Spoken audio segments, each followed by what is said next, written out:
Greetings, Missouri Mid-South Conference. I bring you greetings from my home office here in Houston, Texas, where I am until Wednesday afternoon. I bring you greetings also as this is Clergy Appreciation Month, the month that we set aside to say thank you and to honor those who serve as our ministers, whether they are lay ministers, licensed ministers, ordained ministers, or members in discernment being trained to become a minister. There is something wildly mysterious about this vocation because on one hand, it is very holy. Where else are we invited into the most intimate moments and expressions of a person and or a family and or a community's life than as a minister? We have this beautiful opportunity to be in the space as people are being born, as people are dying, as communities are protesting and living into who God created them to be. And yet also, what other profession balances that and holds that in the same spirit as the one who puts the bulletin together, the one who cleans the toilet when the janitor isn't able to be there, the one who makes sure that the coffee is set on Sunday mornings, the one who knows more about the water heater and the 7 air conditioning units than anyone else in the church, than the minister. It's this wildly mysterious vocation that we have, both the holy and the ordinary, that we are responsible for. And so I want to first say thank you to all of our ministers, to those who are pastors and associate pastors, youth ministers, and to those who are chaplains and those who are ministers in the community in social service or social justice organizations, in our Chisholm organizations, to those who are representing the holy in our hospitals and our hospice areas. I want to give thanks for our ministers from that perspective. I also want to give thanks for our retired ministers.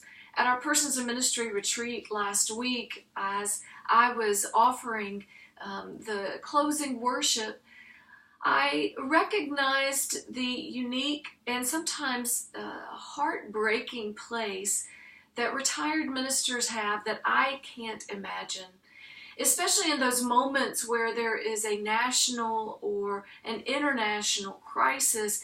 And as ministers, we have been trained that our very being goes into response as being a spiritual leader. And when we are retired, what do we do with that energy as we are keeping good boundaries, not necessarily being in our same ministry position that we have held for many years in a church setting?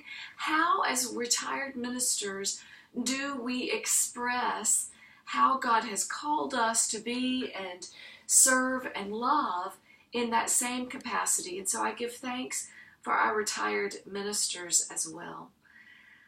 I thank you for your willingness to sacrifice sometimes your what could have been a richer career in terms of financial gains, sometimes your personal family, sometimes your own person in your health. And my hope and prayer is that you are able to take care of yourself in other ways. But I also want to thank you, ministers, for being willing to sit in that crux of the holy and the ordinary. For the moments, especially most recently, when it seems like the fabric of our community is being torn apart, our authorized ministers, pastors, chaplains, spiritual teachers, professors, those who have been authorized to be ministers in the United Church of Christ, have a uniquely holy moment that is wildly mysterious, where we are called to make space, to comfort the afflicted, to afflict the comfortable, and to somehow hold the threads of community back together. I especially want to give thanks for ministers in the local communities. Sometimes we think of protests and we think of the big picture of what ministers do, but what I give thanks is the way in which ministers are and provide that holy space for community, whether it is at the local high school football game on a Friday night, or at a minister's meeting, or it might be the Kiwanis Club meeting. It might also be at a protest to support a living wage for public servants in that community. It might be serving every week at the food pantry.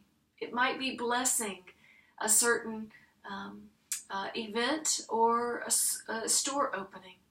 I have to share with you that when I was a local pastor, one of the most unique opportunities that some probably would have said no to, that I was given, was I was asked to offer a blessing at the opening of the local Walmart.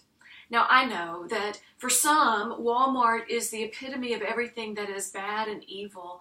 And that was a part of what I wrestled with at first.